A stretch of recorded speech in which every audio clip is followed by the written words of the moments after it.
Good evening everybody, I hope you all are doing well. आज जो short story discuss करने जा रहे हैं वो बहुत इंपॉर्टेंट है। उसका नाम है what the tapster saw, written by Ben Okri. तो चलिए इसके जो करेक्टर्स हैं उनसे स्टार्ट करते हैं। तो सबसे पहला करेक्टर हमारे पास टैप्स्टर का, जो कि स्टोरी का प्रोटैगनिस्ट है, और उसके बाद है टबास्को, जो कि टैप्स्टर का फ्रेंड है और एक हर्बलिस्ट है। तो ये स्टोरी स्टार्ट होती है और ये थर्ड पर्सन नरेटिव स्टोरी है, यानी कि कोई तीसरा बंदा सुना रहा है। और ये स्टोरी स्टार्ट होती है हमें टैप्स्टर को इंट्रोड्यूस कराते हुए, जो कि अपनी काम को लेकर बहुत ही ज़्यादा वो इस चीज़ का शौकीन है। उसको बहुत ही वो ज़्यादा स्किल्ड पर्सन है, बहुत ही अच्छे तरीके से है वो पाम ट्रीज़ को टैप करता है और उसमें से वाइन निकाल देता है। एक दिन क्या होता है, उसे ड्रीम आता है कि while tapping for the palm wine he fell down and died. वो पाम ट्री के ऊपर जाता है वाइन इकट्ठी करने के लिए, उसे टैप करने के लिए, लेकिन साथ ही वो नीचे गिर जाता है और वो मर जाता है। इस ड्रीम ने उसको बहुत ज़्यादा परेशान किया होता है, तो वो अपने फ्रेंड टबास्को के पास चला जाता है, जो कि एक हर्बलिस्ट है, और उसे कहता है कि मुझे मेरे ड्रीम का मतलब बताओ। टबास्को बहुत ज़्यादा बिजी होता है, तो उसको कहता है कि तुम ना नेक्स्ट डे आना मेरे पास और अपने साथ 3 टर्टल्स लेकर आना और एक big lop of Cola nuts लेकर आना। अच्छा जी, कोला नट्स जो होते हैं ना, वो स्पेशल किस्म के स्पेशियस ट्रीज़ होते हैं, जो जिनसे कैफ़ीन भी बनती है, जिनसे कोला भी बनता है, और जिनसे मतलब कि कैफ़ीन के प्रोडक्ट्स बनते हैं। ठीक है, तो वो कहते हैं ये एक तरह के ट्रीज़ होते हैं, इनके जो लीव्स हैं वो इस्तेमाल किए जाते हैं, क्योंकि वो हर्बलिस्ट होता है। तो वो कहता है कि तुम ना मेरे पास कल 3 टर्टल्स लेकर आना और बिग लॉप एक बहुत ज़्यादा ना कोला नट्स का बहुत ज़्यादा वो लेकर आना, बहुत ज़्यादा उसके लीव्स लेकर आना या कुछ भी लेकर आना। ठीक है, the narrator indicates the corruption prevailed in the country through the character Tabasco. अब जो हमारा नरेटर है वो टबास्को के ज़रिए करप्शन दिखा रहा है, जो कि इस कंट्री में प्रिवेलिंग होना स्टार्ट हो चुकी थी। और मैं साथ साथ ये भी बता दूं कि कोला नट्स के जो ट्री हैं वो अफ्रीका में ही सिर्फ पाए जाते हैं। जो हमारे नरेटर हैं वो किस तरह करप्शन प्रिवेल होते हुए दिखाई दे रहे हैं टबास्को के करैक्टर से, कि उसको अपने दोस्त की कोई परवाह नहीं है और वो सिर्फ अपने मतलब के लिए उसको कह रहे हैं कि कल तुम ये चीज़ें ले आना, 3 टर्टल्स ले आना और कोला नट्स ले आना, जो कि दोनों ही डेंजरस हैं। ठीक है, देन नेक्स्ट डे क्या होता है, जो टैप्स्टर होता है वो अपनी बाइसाइकिल निकाल कर अपने काम पे चला जाता है, और जब वो रास्ते में जा रहा था तो वो एक जंगल में पहुंच जाता है, जहाँ पे वो एक साइन बोर्ड देखता है और उसके ऊपर लिखा होता है Delta oil company stating trespassers in danger, के जो भी लोग यहाँ से गुजरेंगे वो डेंजर में हैं। और ये डेल्टा कंपनी किसने लगाई हुई है, ये ब्रिटिशर्स ने लगाई हुई है। अच्छा जी, जब स्टोरी आगे और प्रोसीड होती है तो हमारा जो टैप्स्टर है वो आगे जाके देखता है कि बहुत ज़्यादा वहाँ पे क्लस्टर है ट्रीज़ का, वो मतलब बहुत ज़्यादा ट्रीज़ है वहाँ पे। तो वो नोटिस करता है कि वहाँ पे पाम ट्रीज़ हैं, पाम ट्रीज़ के ऊपर वो चढ़ता है और अपने करियर में फ़र्स्ट टाइम जो है वो उस दरख्त से नीचे गिर जाता है और मर जाता है। जब वो उठता है ना, तो उसे कोई भी पेन, मरता है एक्चुअली में नहीं है, वो एक ड्रीम देख रहा होता है। जब वो उठता है तो उसे ऐसे लगता है कि जैसे उसकी बॉडी में कोई भी पेन नहीं है, वो कुछ भी फील नहीं कर रहा होता, even though he think that he has lost his weight. उसके बाद वो रिवर के पास जाता है और 3 टर्टल्स देखता है, जिसका टबास्को के साथ एक फेस मिल रहा होता है। इसके बाद मल्टी कलर के स्नेक को जो है वो पानी में जाते हुए देखता है। कि इसके बाद वो एक कमांडिंग वॉइस सुनता है अपने पीछे से कि पीछे मुड़ के मत देखना। वो इसलिए कह रहा होता है क्योंकि एक टर्टल जो होता है वो यूरिन कर रहा होता है उसकी डायरेक्शन में, और इस पर टैप्स्टर बहुत ज़्यादा हंसता है। ठीक है, फजूल में। इसके बाद उसको कोई चीज़ पीछे से हिट करती है। जब वो देखता है कि पीछे कौन है, तो उसको कोई भी नहीं मिलता सिवाय स्नेक के, जो कि टैप्स्टर के मुंह पर थूक देता है। टैप्स्टर जो है बहुत ही स्ट्रेंज थिंग्स के अंदर ये सब कुछ डिस्टर्ब हो जाता है। वो सब कुछ इन चीज़ों को देखता है, सीखता है, एक्सपीरियंस करता है, और बहुत ही अजीब चीज़ें इसके साथ होती हैं। ठीक है जी, अब जब उसको भूख लगती है वहाँ पे, तो उसको जो वहाँ पे जितने भी टर्टल्स हैं, जो कुछ भी है, उसको गिरगिट देते हैं खाने के लिए, मिलीपेट्स देते हैं। ठीक है, उसको अजीबोगरीब ग्रेटिस्क्यू एग्स देते हैं और उसको कहते हैं तुम ये खाओ।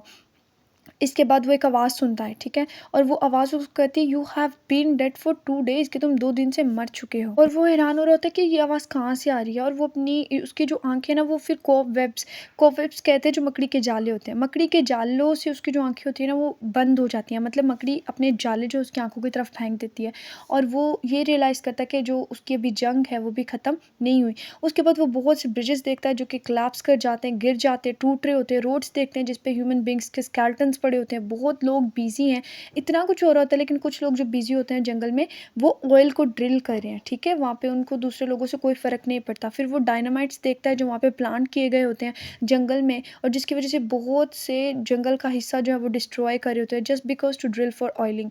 ठीक है, उसके बाद वो एक आदमी देखता है जो कि मर चुका है और सिटिंग पोजीशन में बैठा हुआ है, और उसके हाथ में एक बाइबल है जो कि उल्टी उसने पकड़ी हुई है। इसके बाद वो एक बोरहोल में चला जाता है, और जहाँ पे आग तो जल रही होती है, लेकिन उसका धुआं नहीं होता, और वहाँ पे एक स्नेक होता है जो कि बहुत ही क्रैकिंग बैड जोक्स कर रहा होता है, बैड जोक्स मतलब सुना रहा होता है सबको और ख़ुद भी, और उस पर फजूल में हंस रहा होता है। ठीक है, इसके बाद जैसे स्टोरी प्रोसीड करती है ना, तो वो सारी चीज़ों को काउंट करता है, वो देखता है कि उसने क्या क्या देखा है। ठीक है, इसके बाद वो एक और आवाज़ सुनता है। पहले उसने सुना था you have been dead for 2 days, अब वो सुनता है you have been dead for 3 days। ठीक है, वो फिर सो जाता है। कब सोता है? अपनी मतलब जब वो मर गया है, मर के सब कुछ देख रहा है, कर रहा है, तो तब अपनी ख्वाब में समझ लें कि वो सो जाता है। और जब वो जागते हैं तो उसके आसपास 3 टर्टल्स होते हैं और उसके पास कोला नट्स होते हैं, और वो आग जला रहे होते हैं और उनमें स्मोक भी होता है। ठीक है, और वो जो टर्टल होता है ना, उसका टबास्को से फेस मिल रहा होता है जो उसको बता रहा होता है you have been dead for 6 days। और उसके बाद टैप्सर जो है फाइनली अपने रियल वर्ल्ड में आ जाता है। इसके बाद टबास्को जो है उसको बताता है कि तुम पिछले 6-7 दिन से जो है मर चुके थे, और हम लोग तो तुम्हें जो है दफनाने की तैयारी कर रहे थे सुबह से। तो इसके बाद जो है वो टैप्स्टर ठीक हो जाता है, और वो सब कुछ उसने देखा होता है वो सारा कुछ जाके बता देता है टबास्को को, और यहीं पे हमारी जो स्टोरी है वो ख़त्म हो जाती है। इस स्टोरी में राइटर ने जितने भी इवेंट्स बताए हैं, जितनी भी चीज़ें बताई हैं, उसका मेटाफर यूज़ किया, और उसने रियलिस्टिक प्रॉब्लम जो है नाइजीरिया की बताई है, जिसमें एक डेल्टा ऑयल कंपनी भी थी, और जहाँ पे ब्रिटिश वाकई जो है इम्पीरियलिज्म को यूज़ करके उनको एक्सप्लॉइट कर रहे थे। इस स्टोरी में जिसने स्नेक यूज़ किया उसे एज ए ऑयल बताया गया, टर्टल जो यूज़ किया गया उसे ओकरी की जो गवर्नमेंट है उसको रिप्रेजेंट किया गया है। और बेन ओकरी ने बड़ी खूबसूरत तरीके से अपने इस लिटरेचर के इन्फ्लुएंस वर्क से ये हमें जाहिर कराया है, ये सारे लोगों को बताने की कोशिश की है कि उस टाइम पे नाइजीरिया के लोगों के साथ क्या क्या हुआ था, और किस तरह ऑयल कंपनी ने बड़ी ही होशियारी तरीके से जो थे उनके फॉरेस्ट तब तबाह किए थे, रिस्ट्रिक्शन लगा दी थी उनकी फ्रीडम पे, और लोकल पीपल जो थे उनको किस तरह जो था गुलाम बना लिया था, और बहुत से लोग जो थे इसमें मर गए थे, क्योंकि ब्रिटिशर्स जो थे इनको आकर पहले तो इन पे रूल किया करते थे, फिर इनकी आइवरी उठाकर जो थे दूसरे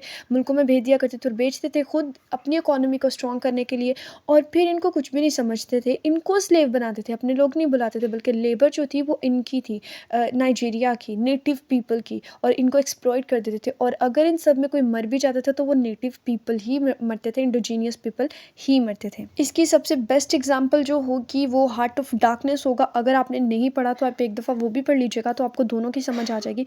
बहुत ही ज़बरदस्त तरीके से जो है उसमें बताया हुआ कि किस तरह जो है अफ्रीका के लोगों को एक्सप्लॉइट किया गया है बाय ब्रिटिशर्स, और किस तरह जो है उन्हें लूटा गया है, और ये सब कुछ था आज की स्टोरी के बारे में। तो चलिए अब इनके जो थीम्स हैं वो डिस्कस कर लेते हैं। अच्छा जी, सबसे पहला थीम डेथ का, उसके बाद डिस्ट्रक्शन, मैजिकल रियलिज्म, वायलेंस आ जाता है इसमें, उसके बाद इम्पीरियलिज्म का थीम दिखाया गया है, मॉडर्निज्म दिखाया गया है, गुड और इविल का थीम है, और इन द लास्ट इसमें इनर एवेलुएशन है। ठीक है, कि किस तरह जो है टैप्स्टर वो अपने अंदर ही ये सारी वैल्यूएशन देख रहा है आउटर साइड की। ठीक है, तो ये थे आज के सारे थीम। अब जब इसके टाइटल सिग्निफिकेंस या सिंबलिज्म की बात की जाए, तो आप लोगों के लिए एक चीज़ जानना बहुत ज़रूरी है कि जो पाम वाइन होती है वो बहुत जल्दी ख़राब हो जाती है, क्योंकि जेनिफर वेजन जो क्रिटिक है वो कहती हैं कि 1480 में नाइजीरिया के अंदर जो थी पाम वाइन वो बहुत जल्दी ख़राब हो जाया करती थी, मतलब उसका ज़्यादा कारोबार नहीं था। ठीक है, तो ये चीज़ क्या दिखा रही है, डिक्लाइन दिखा रही है कि जो हमारा टेक्सचर है वो पाम वाइन का काम किया करता था, लेकिन क्यों जो ब्रिटिश थे उसकी तरफ नहीं आए थे, क्योंकि वो ज़्यादा कारोबार उसका चला नहीं था, क्योंकि तब के दौर में ये सिर्फ वो 1 या 2 दिन का ज़्यादा काम किया करते थे, इससे ज़्यादा वो काम चला नहीं। लेकिन पाम ऑयल जो था और पाम जो ग्रेन्स थे, यानी जो डेट्स थी, जो पाम के दरख्त से डेट्स हासिल की जाती थी, वो पूरी दुनिया में जो थी वो बहुत ज़्यादा बेची जाना शुरू हो गई। इसीलिए जो थे वो ब्रिटिशर यहाँ पर आए, उन्होंने अपनी डेल्टा ऑयल कंपनी के नाम पे यहाँ पे इम्पीरियलिज्म जो है वो कायम किया। ठीक है, उन्हें जब पता चला कि ये पाम ऑयल जो है वो बहुत देर तक ज़हीर हम लोग कर सकते हैं, इसको स्टोर कर सकते हैं, तो उन्होंने नाइजीरिया में आकर इन लोगों को बताया कि वो लोग यहाँ से ऑयल निकालने में उनकी मदद करेंगे, और इस तरह नाइजीरिया जो है वो बहुत ज़्यादा पैसे कमाएगा। लेकिन इसके ऑपोजिट ही हुआ। इन लोगों ने पहले अपनी कंपनी वहाँ पर बनाई, और कंपनी बनाने के बाद वो सारा जितना भी जो पाम ट्रीज़ का जितना भी मतलब क्या हम लोग कह सकते हैं वेस्टेज हैं, वो सारी नदियों में, रिवर्स में जाना स्टार्ट हो गए, और एक अजीब सा धुआं वहाँ पर फैलना स्टार्ट हो गया, क्योंकि उसको जलाकर वो तेल बनाया करते थे, और उस तेल की वजह से इन्वायरमेंट भी ख़राब होता जा रहा था, और तेल निकालने के लिए ये दरख्तों को भी काटते जा रहे थे, जिसकी वजह से जो वहाँ का इन्वायरमेंट था, क्लाइमेक्स था, उस पर बहुत ज़्यादा फ़र्क पड़ा था। ठीक है। अब ये जो तेल था या ये जो डेट्स थी वो स्टोर करके बैरून मुल्क भेजे जाने लगी, बहुत दूर-दूर तक भेजे जाने लगे। यहाँ के नाइजीरिया के नेटिव्स को इन लोगों ने खुद को गुलाम बना लिया। ठीक है, तो सबसे पहले हमारी पाम वाइन और पाम ऑयल ही जो है वो सिंबलिज़्म क्या करता है, इम्पीरियलिज़्म का इम्पोज़ होना नाइजीरिया में, ये एक रियलिटी है। इसके बाद दूसरी बड़ी जो सिंबलिज़्म चीज़ है वो ये है कि आप लोगों ने ये चीज़ नोटिस की होगी स्टोरी में, जब भी टैप्स्टर ख्वाब में कोमा में जब वो चला जाता है अपने ख्वाब में, वो जब 6 दिन के लिए जाता है, तो जब भी उसको पीछे से बैक से कोई आवाज़ आती है और वो जब उसकी तरफ देख के मुड़ के देखता है ना, तो उसको बहुत ज़्यादा एक पनिशमेंट मिलती है उसके एवज़ ना, उसके रिटर्न में। जैसे जब स्नेक उसको हिट करता है तो वो उसको कहता है कि पीछे मुड़ के देखना नहीं कि मैं कौन हूँ, लेकिन वो पीछे मुड़ के देखता है तो वो उसके मुँह पे स्पिट कर देता है, थूक देता है, ठीक है। इसके बाद जब वो टैप्स्टर की आवाज़ सुनता है, सॉरी टबास्को की आवाज़ सुनता है कि तुम्हें मरे हुए 2 दिन हो गए हैं, तो जब वो पीछे मुड़ के देखते हैं कि किसकी आवाज़ें हैं, क्योंकि वो अनकॉन्शियसली टबास्को की आवाज़ें सुन रहा होता है। पीछे मुड़ के देखते उस आवाज़ को खोजने की कोशिश कर रहा होता है, तो उसकी आँखों में जो मकड़ी है वो अपना जला फेंक देती है। इसके बाद जो सिंबल मैंने आपको बताया कि जब वो जंगल में जा रहा है तो एक उसने साइन बोर्ड पढ़ा है जिसके ऊपर लिखा है ट्रेसपासर्स आर इन द डेंजर, ठीक है। इसके बाद स्नेक्स और टर्टल्स जो हैं उन्होंने इंसान की रियलिटी दिखाई हुई, सिंबलिज्म बताया हुआ इंसान की रियलिटी दिखाई हुई कि एग्जैक्टली में एक्चुअली वो स्नेक्स और टर्टल्स की तरह हैं जो हमारे इन्वायरमेंट को गंदा करते जा रहे हैं। ठीक हो गया। एक और चीज़ जो बहुत मोस्ट इम्पॉर्टेंट थी कि इसने वहाँ पे एक इंसान को देखा था जो कि मरा हुआ था और उसके हाथ में बाइबल थी जो कि अपसाइड डाउन थी, यानी वो बाइबल उल्टी थी और वो इंसान मर चुका था।